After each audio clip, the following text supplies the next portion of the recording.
To properly appreciate the Queen of Sheba story and draw out the lessons we want to from it, we need a brief interlude with a biblical interpretation principle. One of, if not the most important literary devices that you need to be familiar with in biblical Hebrew is what we might call rhyming ideas. Now, in English, we're very familiar with rhyming sounds. The cat in the hat. Biblical Hebrew has almost no use for rhyming sounds, but plentiful, pervasive use for rhyming ideas that comes out in parallelism and intertextuality, various forms of expression.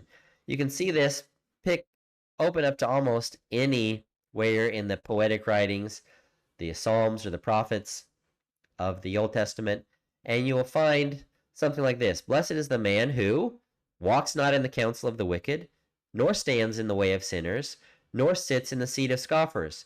3 different lines that are kind of saying the same thing. Walking, standing, and sitting, 3 different things you do with your body. The counsel of the wicked, the way of sinners, the seat of scoffers are 3 different things that the righteous man does not want to be associated with. So, saying kind of the same thing in 3 different ways, but there's also a progressive development. He neither walks, nor stands, nor sits in any way that has fellowship with the way of the wicked, the sinners, and the scoffers. So 3 different ways of kind of saying the same thing, but not quite. They're adding to each other. It's even simpler here in verse 2, so maybe a more straightforward example. His delight is in the law of the Lord, and on his law he meditates day and night. Those 2 lines, there's redundancy. The one who delights in the law of the Lord, well, naturally he's going to meditate on it day and night. If he really deeply delights in it. Conversely, the one who meditates on the law of the Lord day and night, well, you've got a pretty good guess that if he's spending that much time meditating on it, it's probably a delight to him. People usually don't spend that much time on something they don't enjoy. So if he meditates day and night, he probably delights in the law of the Lord. So if you're a mathematician like myself, you look at Psalm 1 verse 2 and you're like, this is not very compact. This would not make a good JPEG or a zip file. But if you're a poet, you're like, this is great. The diversity adds to the richness of the form of expression, and in fact, it's not just pure redundancy, looking at the same thing from different angles or slightly different things that further develop and nuance each other, or looking at making a contrast to look at the positive side of something and then negate the bad side, look at it the opposite, gives a richer picture, a more stereoscopic vision of something than just a simplistic propositional statement.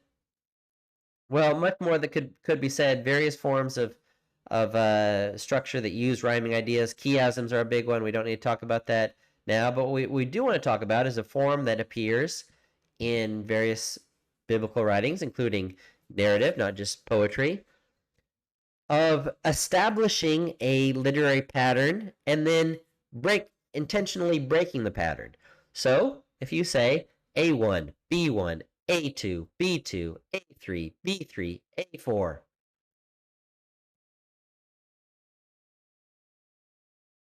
dead silence, radio silence, then B4 is crying out for attention. In fact, again, if you're OCD or somewhere on the Asperger spectrum, like I probably am, you may even look at this page and this may be bothering you. Put the B4 in there. The B4 is missing. But that's exactly the point, is by leaving it out, it's supposed to goad you into saying there's something missing here. Genesis probably uses this technique in chapter 1, verse 16. God made the 2 great lights, the greater light to rule the day, the lesser light to rule the night, and the stars. A lot of commentators, some commentators will say this is a dig at astrology. The stars don't rule anything. By leaving this space blank, you're making a statement, a positive statement, that the stars don't govern anything. We could turn this into a more of a lyrical form that might be more appealing to our Western English-speaking ears and say, God made the 2 great lights. He made the sun to govern the day. He made the moon to govern the night. And he made the stars. You disrupted the pattern, but it's intentionally disruptive because the blank space is telling you that there's something missing here. The stars don't govern anything. Don't look to the stars for your astrological forecast. Now, this is stronger. Establishing a pattern and breaking it, I want to be clear, is stronger than argument from silence. What's an argument from silence? For example, if you say, we want to put in a dog as one of the members of our basketball team in the middle of a game, and the opposing side says, you can't put a dog in on to play basketball, and you respond by saying, you checking your rule book, but you won't find anything in there that says a dog can't play. He's right. Ain't no rule saying the dog can't play basketball. This is a joke. Ain't no rule says a dog can't play basketball. That's argument from silence. It's a different thing to make a pattern and then break it. This is stronger than an argument from silence. We're not simply saying that B4 is missing. We're not just simply going into a blank page and saying, well, there's no B4 on this page.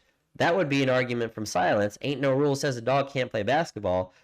It's a different thing to establish a pattern of A1 through A4, B1 through B3, where clearly the missing B4 is breaking the pattern. That's a stronger statement than an argument from silence.